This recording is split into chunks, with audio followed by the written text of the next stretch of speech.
What's going on, everybody? This is Iggles Thoughts, the premier podcast for Birds Talk, gambling plays, and NFL happenings.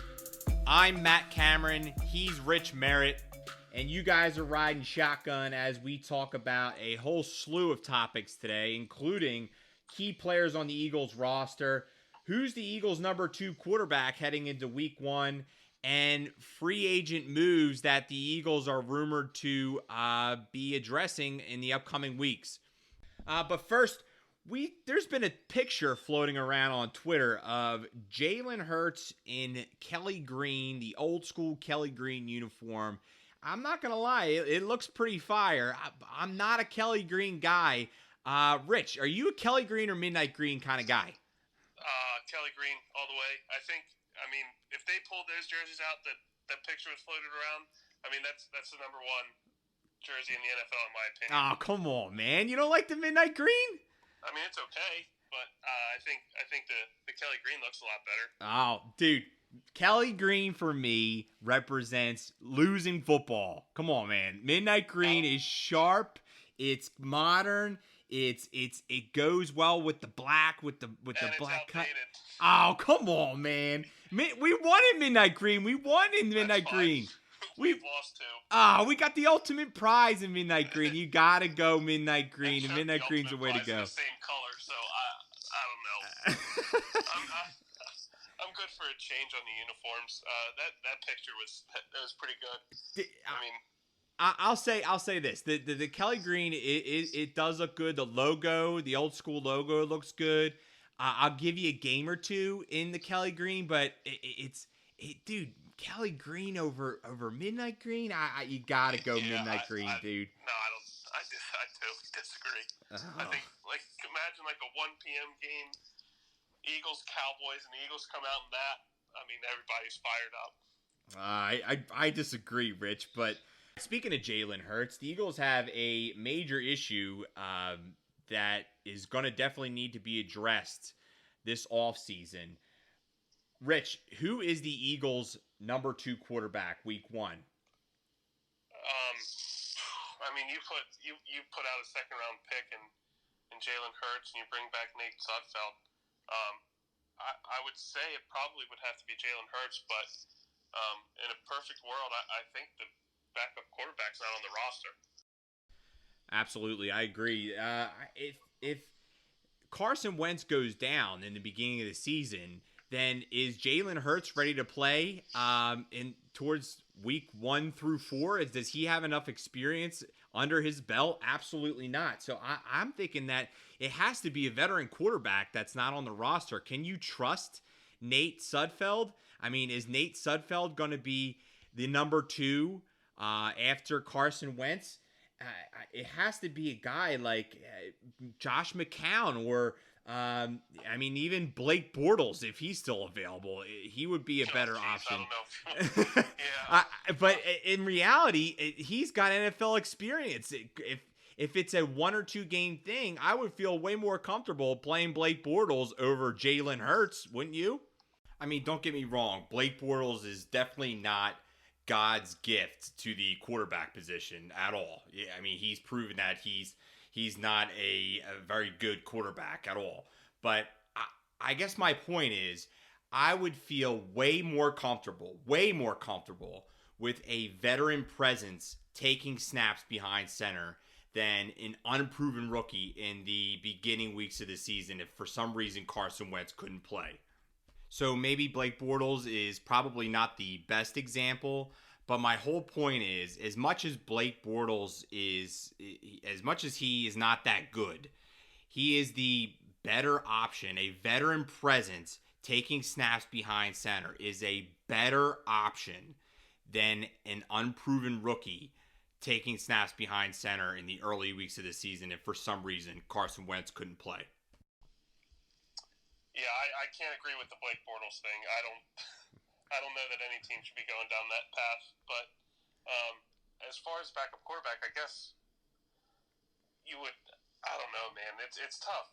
Jalen Hurts, he needs to play. You need to see what he can do because he's an athlete, and I guess you could definitely rationalize like he would give you the best chance. I mean, by no means am I comparing him to Russell Wilson or Michael Vick, but he gives you that athletic ability to extend plays and, kind of just make stuff happen as he goes. At least he was like that in Oklahoma. So, I mean, over Blake Bortles, I'd probably take Hurts, but like Josh McCown or like somebody like that. Or how about if in that case then if we're looking for a better chance to win, if you don't like Blake Bortles, which I'm not saying I do, trust me, don't get me wrong, I don't think Blake Bortles is all that talented. What about a guy like Cam Newton? Oh man, he's a good player. He's also a head case. Yeah, and he's a starting quarterback, a number 1 overall pick with an ego. Yes, but he's a good player. So I guess if the price was right, I mean, maybe you'd think about it as the season got closer. The Eagles did also have were rumored to have interest in Joe Flacco, but he was he didn't he come out didn't he get surgery this spring? I think he had surgery in April. Neck surgery or something. Yeah, I mean, ideally he would be your number 1 target.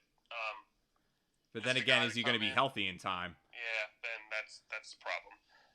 There's always a reason that these quarterbacks are out there on the free agent wire. So, I guess back to your original question, it would have to be Nate Sudfeld, week 1, right? He's the experienced guy. I know we don't know what he is, but I think right now he'd be your number 2 quarterback. And that definitely gives me some nerves. That doesn't make me feel too comfortable, Rich. But I don't know. People were clamoring for him to start in the playoffs in 2017 too. So I mean, that's true. Bench Nicky Six, move him Sudfeld. He can't throw the football. Bring in Sudfeld. Yeah, I mean, I definitely had that thought. Hey, trust me, there's still some guys that are, the Folesian Society is still calling up the radio stations and writing on Twitter that they need to make a move to bring him back still. So it's unbelievable. So I don't know, man. I'm thinking that this backup quarterback is not on the roster right now. I mean, if they cut Nate Sudfeld, they take a $500,000 bath. Whoop-de-doo, right? We have plenty of cap space to burn. But you gotta also think that all that rolls over to next year. So it does. That's what I was just about to say. Absolutely. So I totally see that end of the deal too. Maybe you could trade him. I mean, I think you could probably get. Where are you trading him to? Where are you trading him to? Nate Sudfeld. I don't know. I mean, I don't know. That's not my job. Yeah. But you could talk. I mean, maybe Frank Reich needs a backup. Like a 3rd-string developmental guy. Maybe he's too old. I don't know. I think there's definitely somewhere that would take him. Just because it's the whole upside thing, right? I mean, he's been on the team for 3 years, and we're this so-called quote-unquote quarterback factory, so everybody should be beating the door down for him, right? Yep. All right, so I saw some discussion points on Twitter that I thought would be fun and interesting to discuss today. I have a list of guys. Rich has a list of guys. And we have a couple categories that we thought would be a cool off-season topic.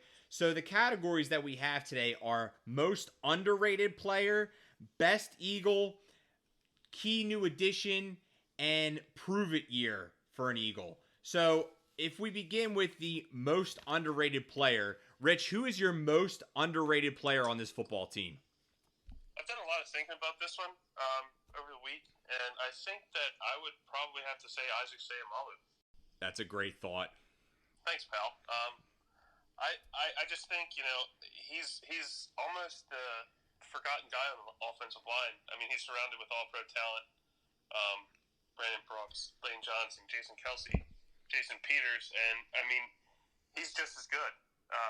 He might not be all-pro good, but I mean, he plays. He's healthy. He played, I think it was over 1,100 snaps last year, and for the majority of the time, he's gone unnoticed. So I think that's a compliment to an offensive lineman.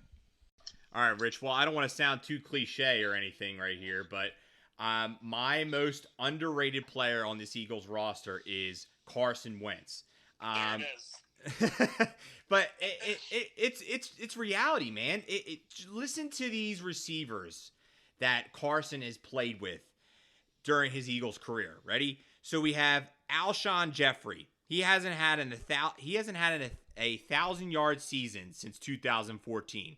Nelson Aguilar just signed a 1-year, $1 million contract with the Raiders. That shows you how much he's worth. He could get cut off that team. Golden Tate played 5 games with Wentz, left in free agency. Deshaun Jackson played 1 full game and got hurt. Torrey Smith cut and retired. J.J. Arcega-Whiteside, second-round pick, struggled as a rookie. Mike Wallace got hurt second game, out of the league. DeAndre Carter, he's a return specialist for Houston. Kamar Aiken, he's out of the league. Jordan Matthews, he's out of the league. Dorial Green-Beckham, he's out of the league. I mean, I could go on and on and on. Paul Turner, Josh Huff, Bryce Treggs, all out of the league. I mean, he's playing with a bunch of lawn chairs for receivers, for goodness sake. You can't tell me that Mac Hollins and guys like Robert Davis are dangerous weapons. This guy, if you got him some talent on this football team, it would do wonders. And I'm hoping that the addition of Jalen Reagor makes a big difference.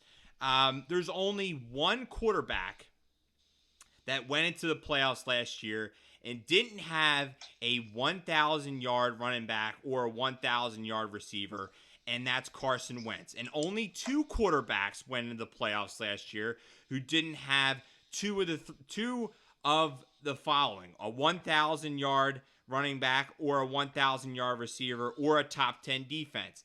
And that's Patrick Mahomes and Carson Wentz. I mean, and everyone crowns Patrick Mahomes as a god. Carson Wentz is deservedly so.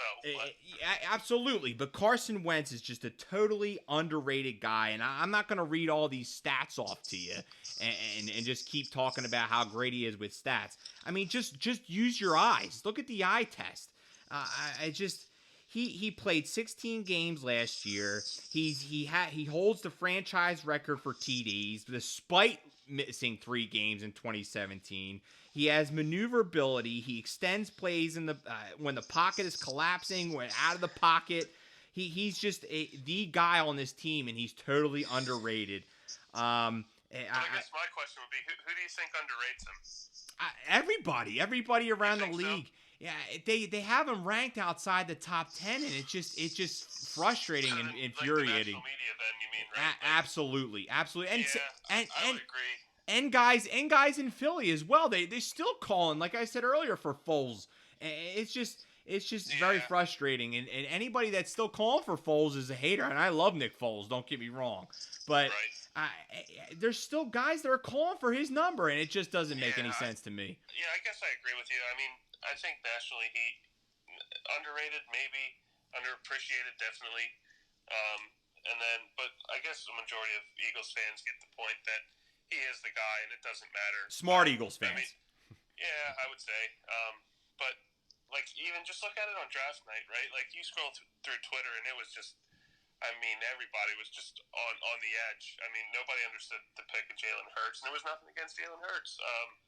But they just had Carson's back, and I think Eagles fans like appreciate what he does and what he is. And I can think of 3 plays that immediately come to mind when I start thinking about Carson Wentz, and they just all happen to be against the Redskins. That one where the pocket is collapsing. If you recall the pocket collapsing, and he weasels his way out in 2017.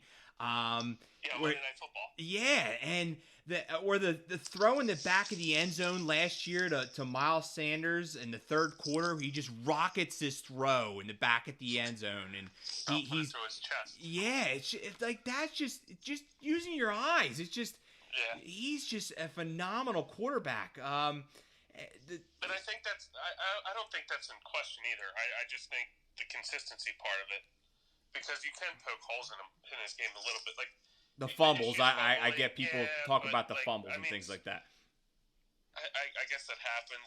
Would you like it cleaned up? Yeah, but that's not going to deter you from having him as your franchise quarterback. No, it doesn't. It also doesn't deter him from being at least in the top 7, if not the top 5. I would think he's a top 5 guy, wouldn't you?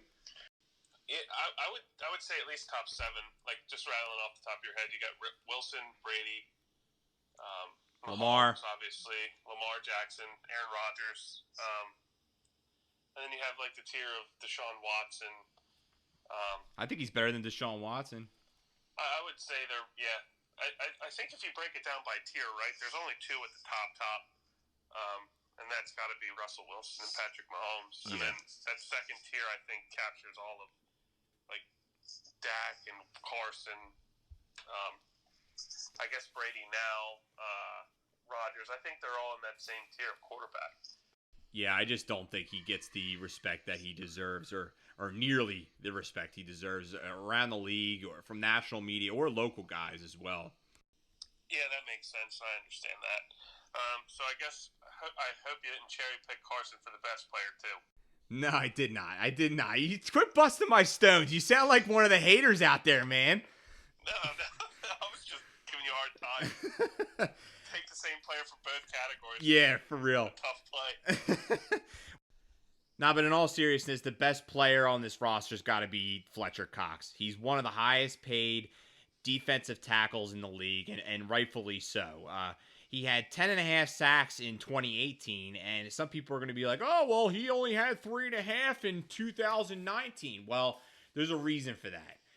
Teams are constantly double teaming him, allowing other defensive linemen to hit the quarterback, and that's a stat that goes unnoticed for sure in the NFL. And he was even a little banged up this year too. Yeah, he was. With the foot.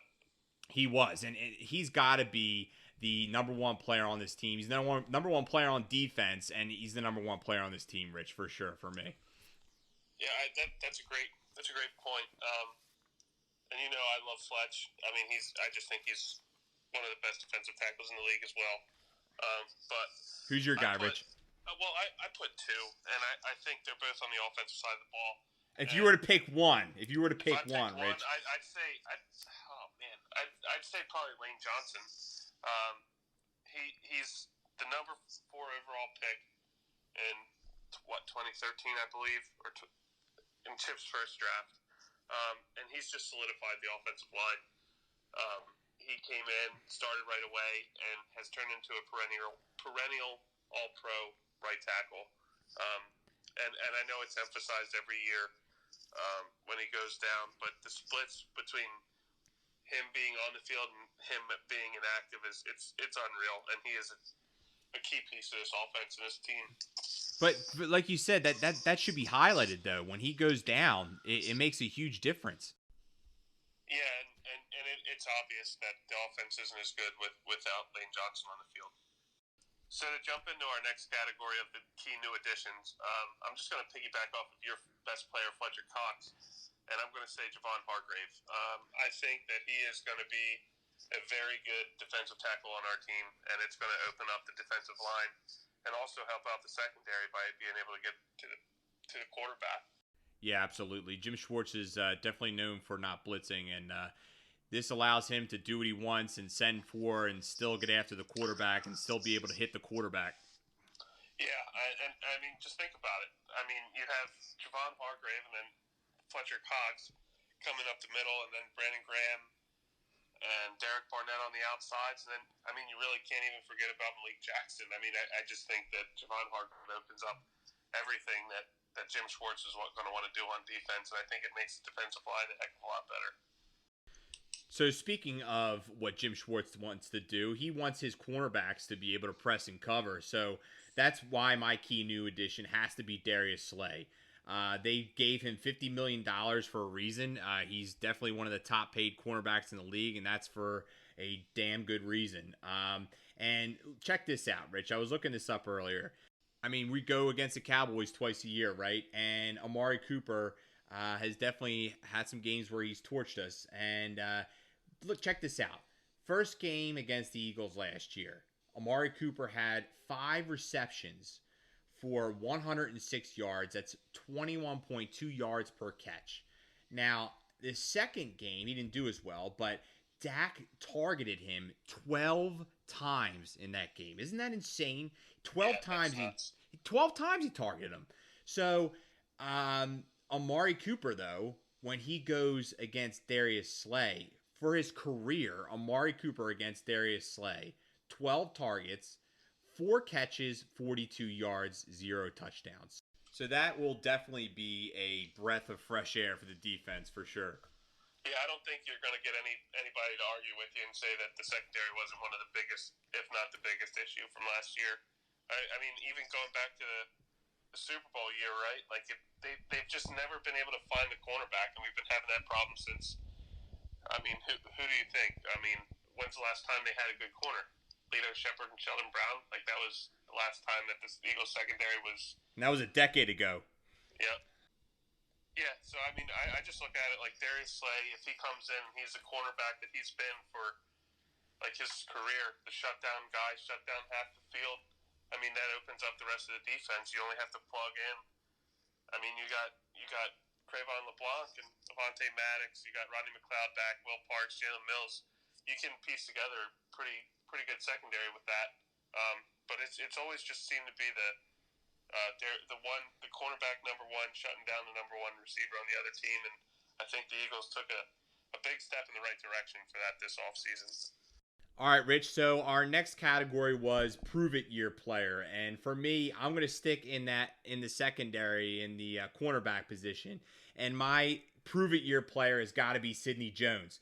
So he and Avonte Maddox in training camp this year, they're going to be going at it for that second starting spot. And Sidney Jones, he was drafted in 2017 in the second round. And we're definitely going to see whether this is going to be a mistake or not. He was drafted in round 2. Rasul Douglas in round 3 or 4. And 3. So when you draft guys in round 2, and it's now their 4th year, you need them to be a contributor on the football field, and as of right now, he hasn't contributed in a significant way for this football team. So, Sidney Jones is round 2. Rasul Douglas is round 3. Did you say round 3, Rich? Yeah, it's round 3. And they're both 23 and 24 years old. It's time for them to decide whether they're keeping these guys on this football team, especially a guy like Sidney Jones. And when you make mistakes in the draft like that, it's a big reason why you got to go out and pay a guy like Darius Slay. Yep. I mean, they took him in the second round in 2017 because of the injury. He was a top 15 lock, but he fell because of his Achilles. But it just seems like he hasn't been right since he came into the league. I think this is a huge training camp for him to get, hopefully, his feet underneath of him. Stay healthy. He's got talent all around him now, because I think everybody pegged him as a number 1 corner, but that just isn't the case anymore. It surely hasn't proven to be so right now. No, and I think Darius Slay will help. They really haven't had. I mean, think about it. They really haven't had that veteran presence in the cornerback position since he's been here. I mean, it's been Mills and Ronald Darby for the most part. Not saying that they're bad guys or anything like that. I mean, they're good players, but that sometimes you just need that veteran presence. And I don't think the coaching has been there consistently either. But the drafting hasn't been there either, Rich. Let's look at that 2017 draft altogether. Holy cow! Yeah, you want to go down that rabbit hole? I mean, you got Rasul in round 3, Matt Collins round 4, Donnell Pumphrey, Sheldon Gibson, Nate Gary, Elijah Qualls. I mean, what a bunch of gems. Yeah. I think there's only 2 of them on the team still.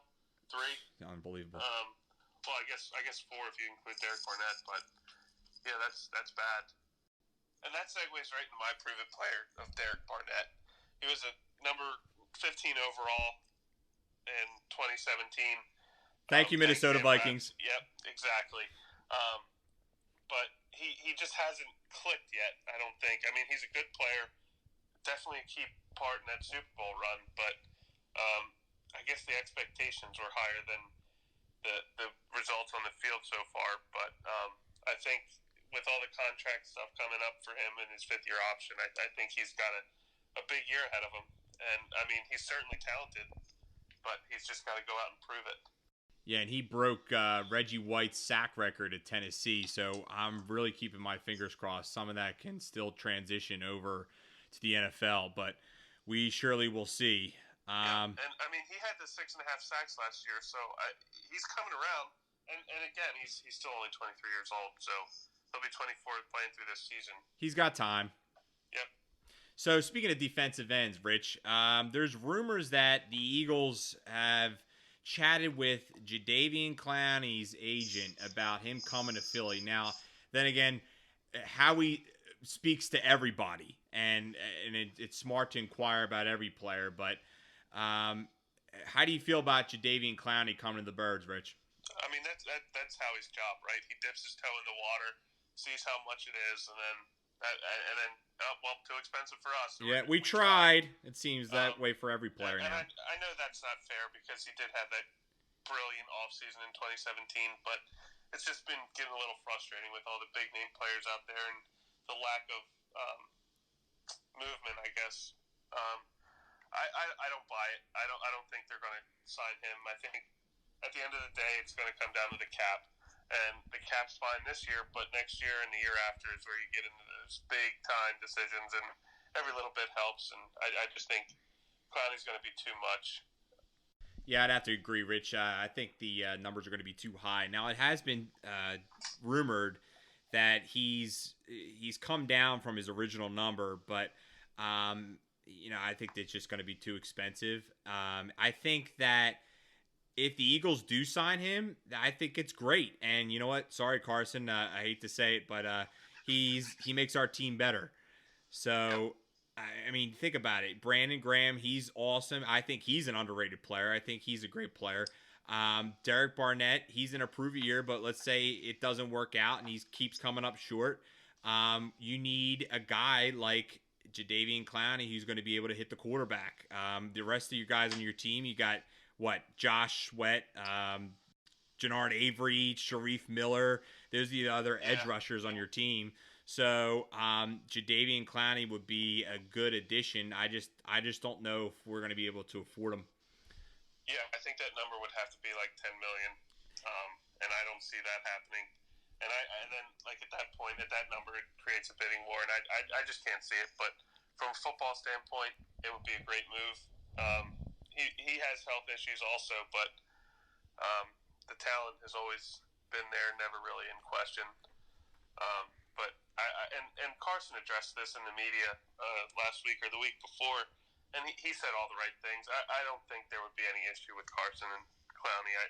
I think the playoff concussion was just really unfortunate timing, and maybe it was malicious, but I mean, he was on the Seahawks, and I think if our team did that, if anybody on our team did that, we'd kind of like brush it off as well. So I think it would be more Eagles fans that would have to get over it more than Carson. I think you're exactly right. Speaking of off-season moves, some other free agency news this week. The Eagles signed Corey Clement, another running back, and then they've also been rumored to be interested in Carlos Hyde. Those reports came out this week as well. What do you think about him? I would love to have Carlos Hyde on this team. He had a 1,000-yard year last year. He's a big back. We need a running back that can bust it between the tackles and get that first down, get that yard for a first down. I'm tired of seeing the scat backs. We already have a scat back with Boston Scott, and if Miles Sanders is going to be your number one in the backfield, we need somebody that runs north and south and can punch teams in the mouth, that can take it on the shoulder and get you those needed 2 yards and just blow people off the football. Yep, and I hate to go back to the 2017 season with the like that being the gospel for roster construction, but he'll serve that LeGarrette Blount role. You know, like you have Miles Sanders, who is undoubtedly your number one running back, who's going to get all the majority of the carries, and then you got the change of pace with Boston Scott. I just don't think you can trust Corey Clement because he hasn't played a full season. He's ended up on IR. You love the player, but yeah, it's a shame because he's a likable guy and he's a local guy too. But as you're saying, it's he may not even make the team. To be honest with you, right? Yep, he's got to stay healthy. So I think Carlos Hyde would be a great addition to this football team. And he's still only 28 years old, so he's not at that 30 years old mark. That usually tends to be the end for the running backs. So I'd be all for it. Now, Rich, Devontae Freeman and Lamar Miller are both still out there. Are you interested in either of those guys? I guess Lamar Miller would come down to his recovery from the ACL. But I guess, if the price is right, if it's $1 million or something, no guarantees, all incentives, I'd be all for it. But I don't think Devontae Freeman, I know he's a good running back, but he just fits everything that we have on this team already. And I think this team needs like a bruiser, someone that one cut, get downhill and go, and get forward for those needed 2 or 3 yards. Because I think we have everything that Devontae Freeman can do in Miles Sanders and Boston Scott already, and a little bit Corey Clement as well. Now, speaking of free agents that are left, Jason Peters has been rumored to be turning down deals, turning down offers with other teams because he still wants to be able to play for the Birds. I don't know if I would like it if he came back. If he comes back, he's probably going to start, and we need Andre Dillard to be able to play and have a starting role in this football team. I don't know if he's going to want to sit the bench, and I don't know if he's going to take a deal where he's going to sit the bench. So I don't know if I would really like it if Jason Peters is back. He's 38 years old. He's proven that he's going to be hurt almost every year. Now, he's a great dude. He's a great player. He's a Hall of Famer. But I think it's past his time, Rich. I'm not sure if I really want Jason Peters back on this roster. If Jason Peters comes back, it tells you all you need to know about Andre Dillard. Absolutely. I think. I don't. He's not coming back to sit the bench. I don't think that's in him. I mean, he's a competitor, right? He's an all-time great, all-time Eagle, Hall of Famer, first ballot. I mean, his list goes on and on. If he comes back, Dillard's not ready. And it just shows you that the team just does not believe in Andre Dillard, like we talked about before. Yeah, and then you get down the whole rabbit hole of what are they doing in the draft? I mean, again, you have 3 picks in the top 50 or 60 picks last year. I guess 2019 draft, and you come away with a left tackle who can't start in 2 years. J.R. Arcega-Whiteside, and all you come out with is Miles Sanders. I know that's an impressive player, but, I mean, that's just not a good job of drafting. You need more than one player in each draft. Yep. All right, everybody, that's all we got for you today. Thank you very much for listening. We are on Apple Podcasts, Spotify, YouTube. So depending on what platform you're listening on, please drop us a like and subscribe and give us a follow. Again, I really appreciate everybody listening. We're going to continue to bring that heat all throughout the offseason as well as all throughout the regular season. This has been Iggles Thoughts, and as always, go Birds.